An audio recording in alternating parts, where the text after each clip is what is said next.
Hi guys, how are you all today morning? Good morning. Today is 17th October 2023. My name is T.S.V. Raghavan and I live in Chennai, Tamil Nadu, India. This is my spiritual vlog on YouTube. Hardan, Hardan, Hardan, Haribol, TRSV, Nectar, NECTAR, Nectar. In this particular vlog, in all my previous videos, we have been discussing about the knowledge and information that we have gleaned through the study of spiritual books, scriptures, contemplation on the material universe, and meditation on the spiritual universe. This particular video in this vlog is no exception to that rule. In fact, it is a mere continuation of all that we have been doing in all my previous videos. Kindly subscribe to this vlog and press the bell icon so that I may keep reminding you of all my previous, present, and future videos. So let us continue with the topic of discussion for today's video. For the past few videos, we have been trying to discuss two very important terms that play a great role in understanding the psyche of every human living entity, whether male or female. These two terms are known as intelligence and cunning. It is said in colloquial language that when the head rules the heart of a living entity, he or she becomes intelligent. However, when the heart of the same human living entity, whether male or female, rules the head of the same living entity, then that particular person, whether male or female, becomes cunning. Intelligence and cunning are present in active or dormant state in every human living entity. In some cases, one's intelligence is active, and in the other, his or her cunning plays a large part in the behavior of the same human living entity. Kindly remember here that till now no mention has been made of the subtle bodies or three layers of subtle bodies that envelop that human living entity. Both head and heart play a part in the role concerning these two terms, and these two form a part of the fourth layer enveloping that human living entity, namely the gross body made up of four natural elements, namely air, fire, water, and earth. The vibrations from the three subtle bodies only play an indirect part as far as this saying of head ruling the heart or the heart ruling the head is concerned.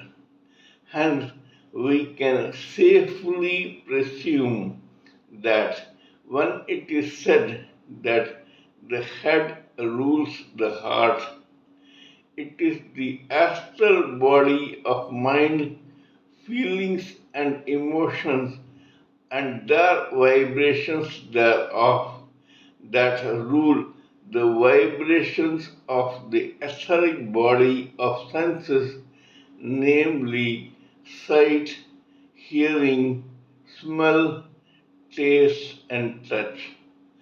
On the other hand, when it is said that the heart is ruling the head, then the etheric body of senses and its vibrations thereof rule the astral body of mind, feelings, and emotions, and their vibrations thereof in conducting the life of that particular human living entity, whether male or female. When the etheric body and its vibrations control the astral body of mind and its vibrations, that person becomes cunning. But on the other hand, when the astral body of mind and its vibrations control the etheric body of senses and its vibrations, then that person becomes intelligent.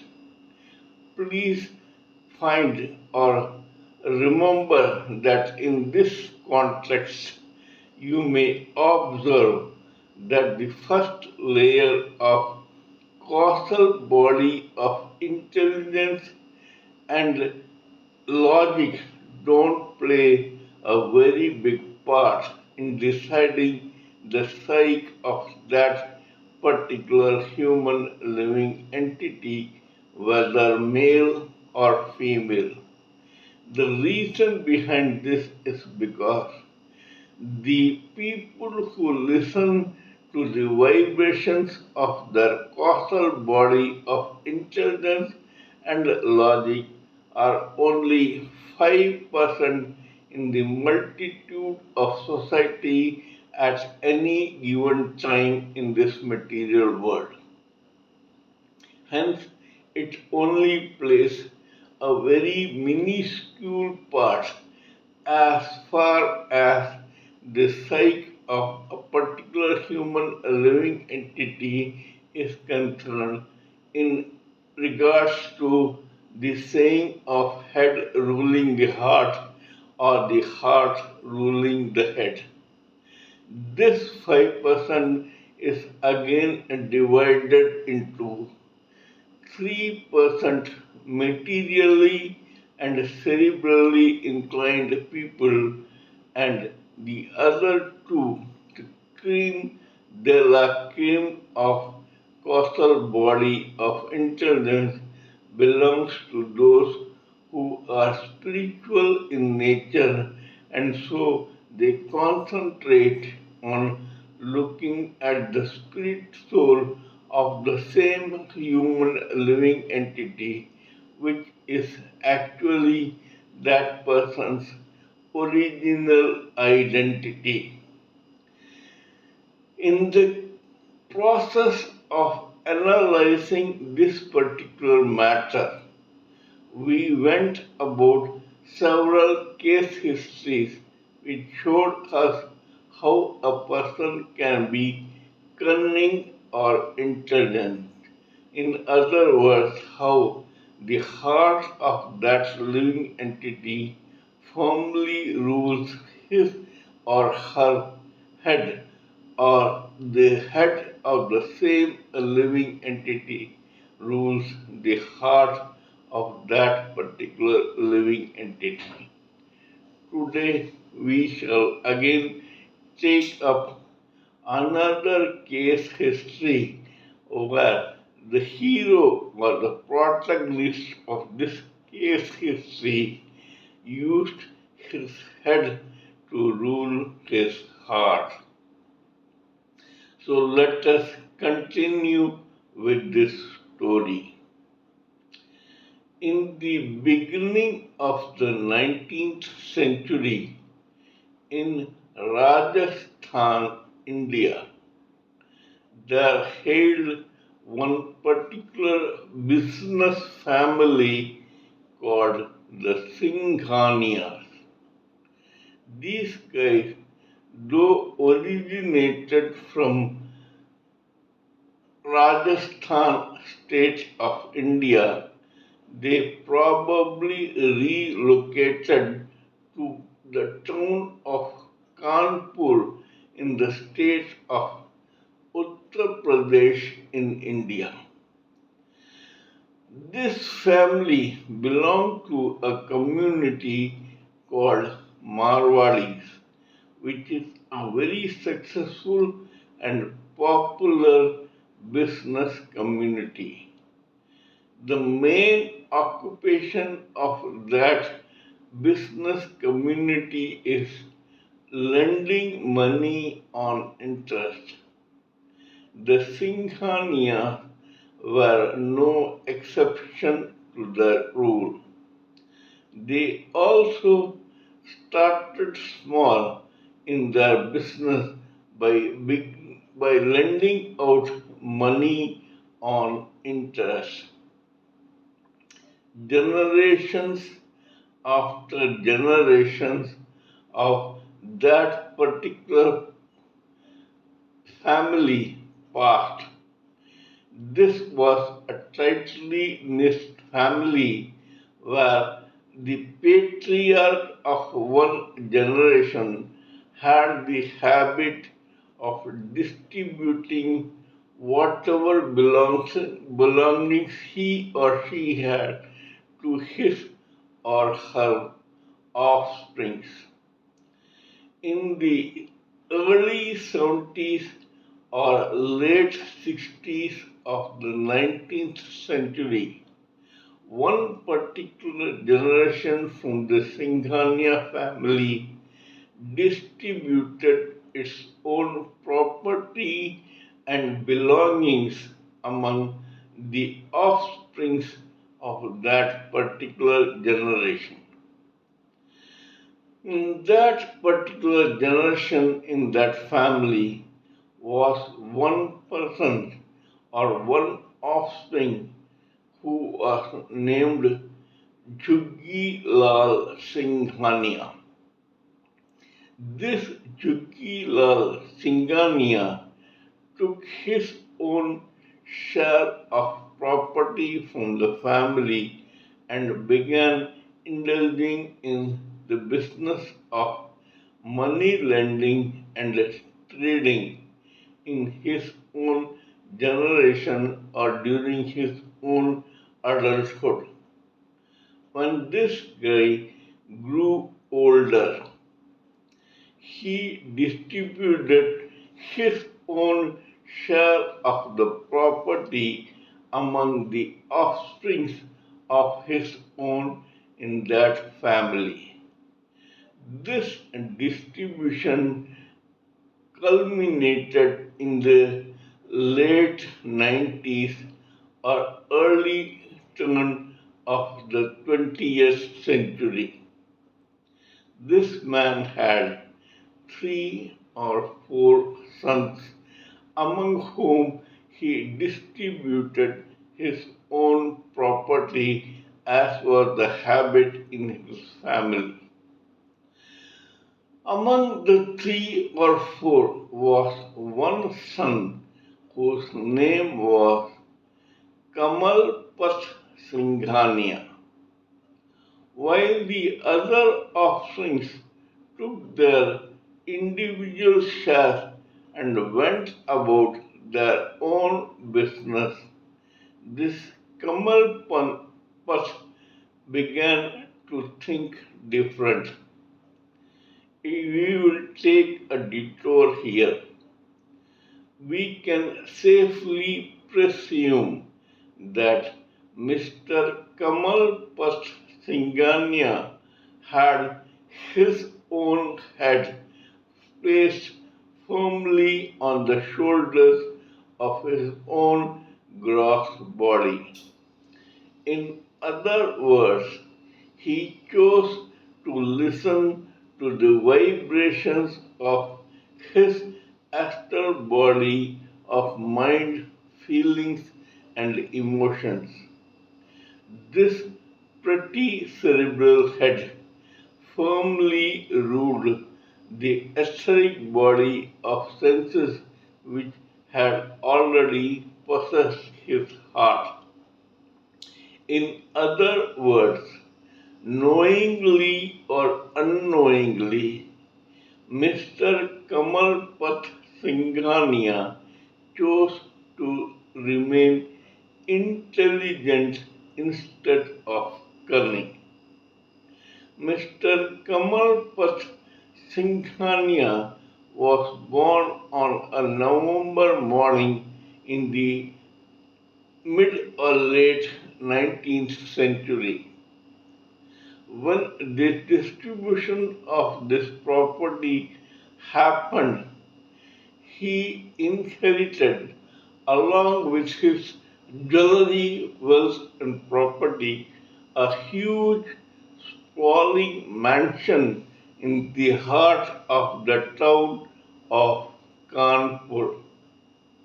This guy probably dreamt of graduating further in business in his own family line. They had begun as money lender, graduated into trading and distribution, and now Kamalpat decided to go into green field, that is the business of creating wealth. For this, he started his own flagship company. This company was christened J.K. Singhania. J stood for the father Jugilal and K stood for the name Kamalpat Singhania. This J.K. Singhania group would do wonders in the business industry life of India in the coming years. This J.K. Singhania group had its own flagship company, a spinning mill, which he began and launched in the outskirts of Kanpur in the year 1901 or 2. This particular spinning mill was called the J.K. Singhania Spinning Mill. From here, he started concentrating on the manufacture of fabrics, both cotton and synthetic. However, though this man had made such a sane decision to start his own business house with his and his own father's name as the helm of that particular business house, there came one person in his family in the next generation who would change the course of history of this particular business house. It is true that this business came up in leaps and bounds, and within a decade, they started several mills and factories in and around Uttar Pradesh. This family became a well known business house. However, unfortunately, both Mr. Jugilal, the father, and the son, Mr. Kamalpat Singhaniya, died early. That is, by the time Mr. Kamalpat Singhaniya was in his early 50s, both the father and the son expired. As a result of this, the majority of the property of this business house came to the share of one of the sons of the Singhaniya family. Here lay the ringer. Though he was a Singhaniya, this scion wanted his own heart to rule his head, as a result of which he chose to listen more to the vibrations of his etheric body of senses. When he began listening to them, yonder came the evil of lust which firmly occupied his psyche. This guy became lusty for the sex and attraction from the opposite sex in the society. He began falling head over heels in love with women of all kinds. Besides having his own wife, this guy started maintaining several other wives and mistresses all around the country, while the branches of that business house were opened in various cities in that country. This guy's business went on its own steam side by side, while this man concentrated more on enjoying life in the sexual and sensual fashion with various lovers, wives, and mistresses. As a result of which, this guy had four or at least four family establishments in India. This guy had several mistresses and illegitimate or legitimate children. These were concentrated in Kanpur, Bombay, and other places. This shows how the life changes for anyone who allows his or her heart to rule his or her pretty and cerebral head. Kamalpat Singhaniya was sane enough to allow his own head to rule his heart, and so he decided intelligently to start a very famous business house called J.K. Singhaniya, whereas this particular scion of the same family concentrated on listening to his etheric body of senses which began ruling his astral body of mind, feelings, and emotions. As a result of which, this guy died without distributing his own property among his various children from various wives. This had very serious repercussions. These offsprings, or brothers and sisters from various wives, could not see eye to eye with each other. Tension arose between them as far as distributing the property of the Singhaniya group was concerned. It is said that in the various meetings in the board that were held during this period, people went there not with pen, pencil, or paper, but with hockey sticks, belts, chains, and other weapons to have a violent showdown inside the boardroom.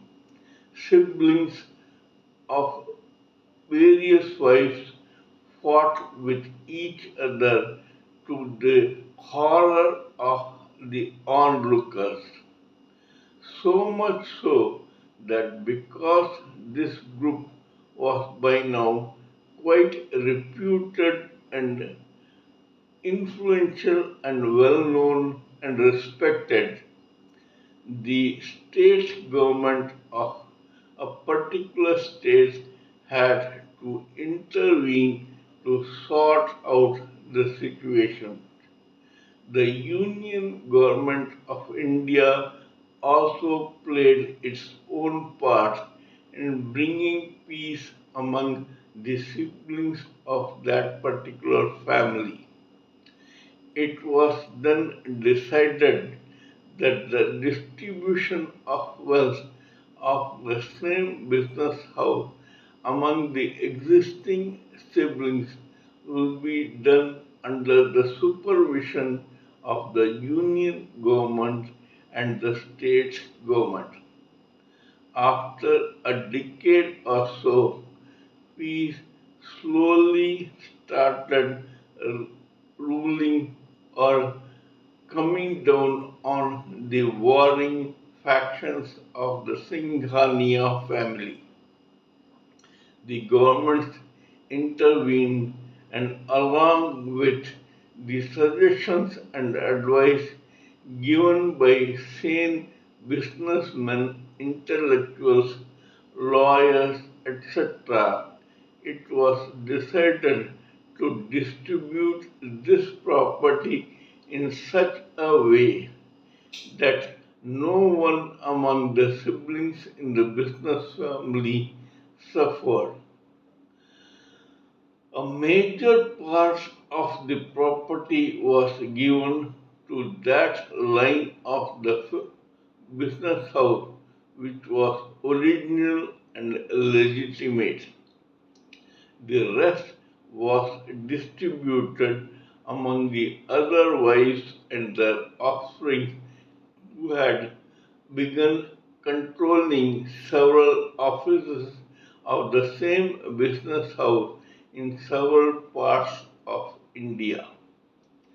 They took their share and went about their own business.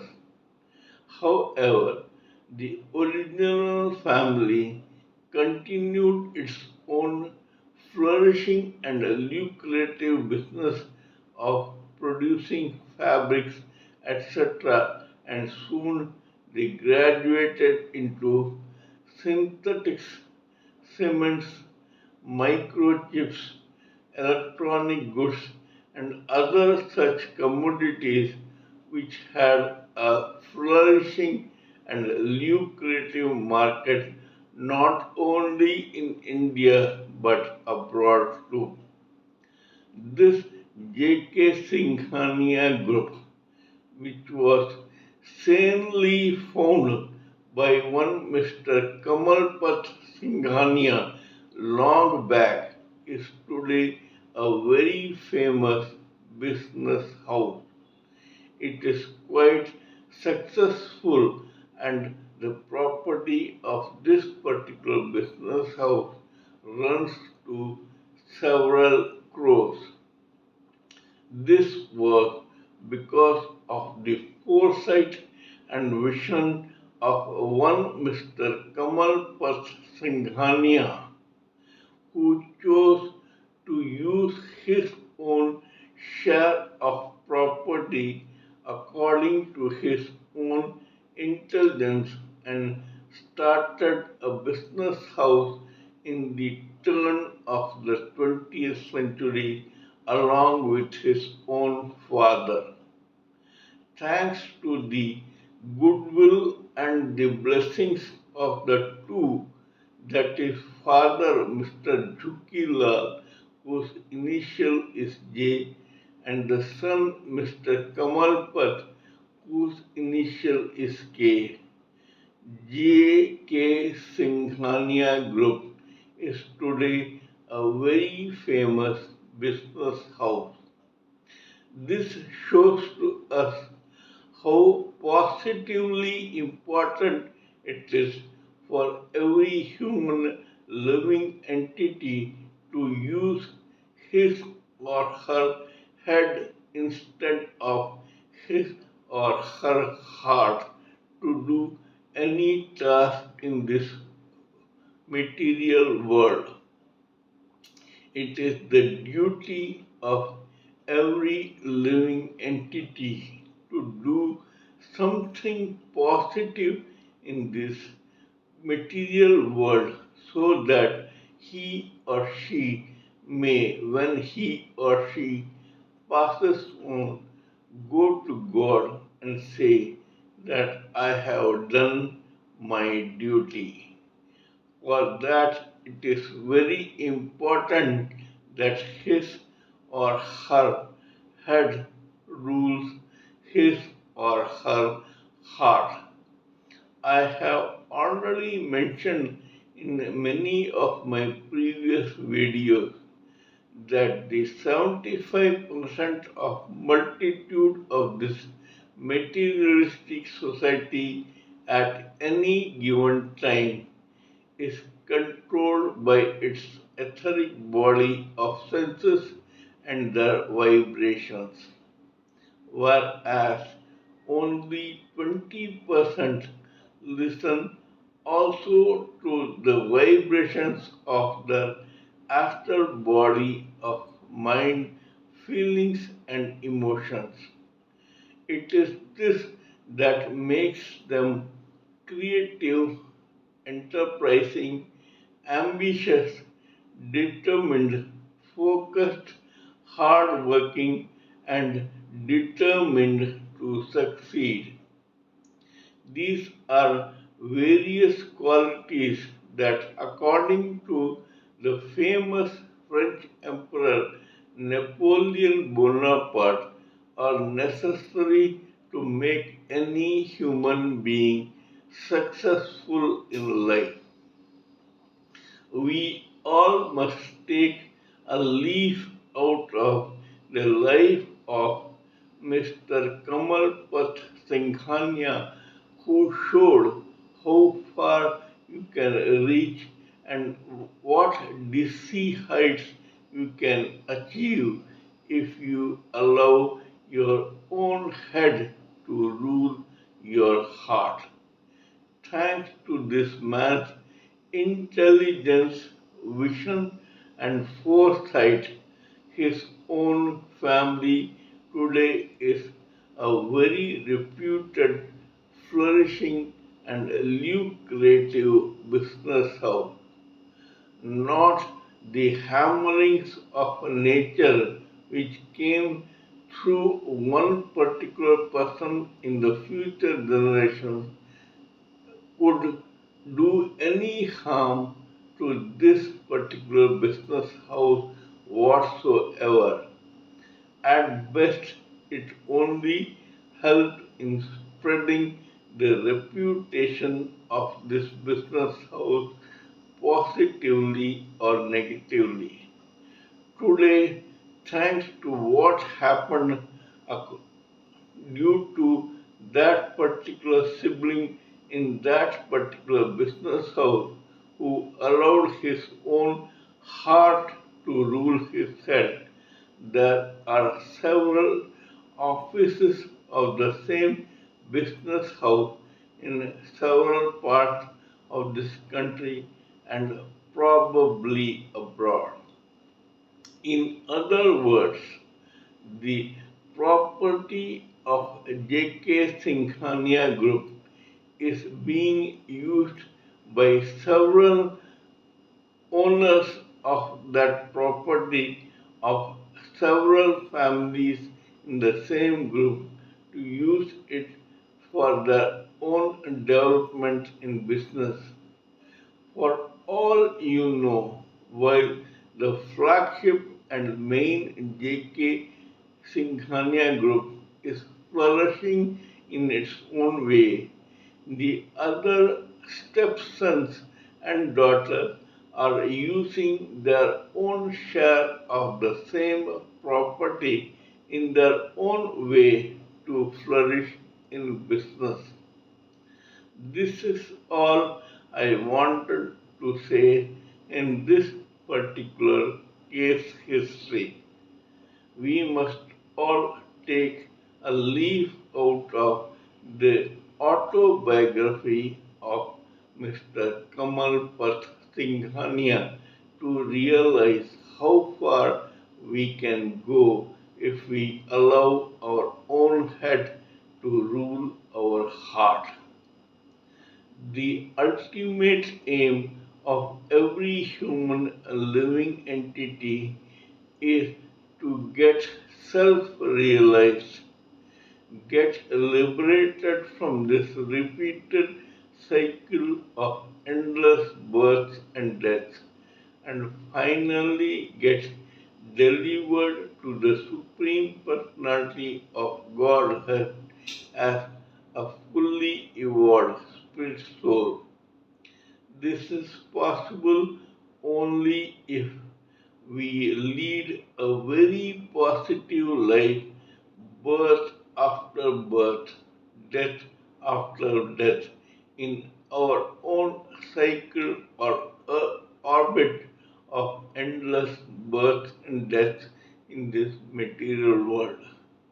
Only when we are successful to the saturation point materialistically can we think about realizing ourselves spiritually and getting liberated permanently from this, because then we would have already seen all of it and experienced all of it. Kindly let me know what you think of my talk on this particular matter. Please give me your own expert opinions, thoughts, ideas, and views so that I may blend everything together for the sake of this society. Before concluding, let me remind you that I am also a published author with Amazon Kindle and paperback. I write on spiritualism, fiction, and assorted subjects. Spiritualism happens to be my favorite subject. Till we meet in my next video, it is good morning from TSV Raghavan.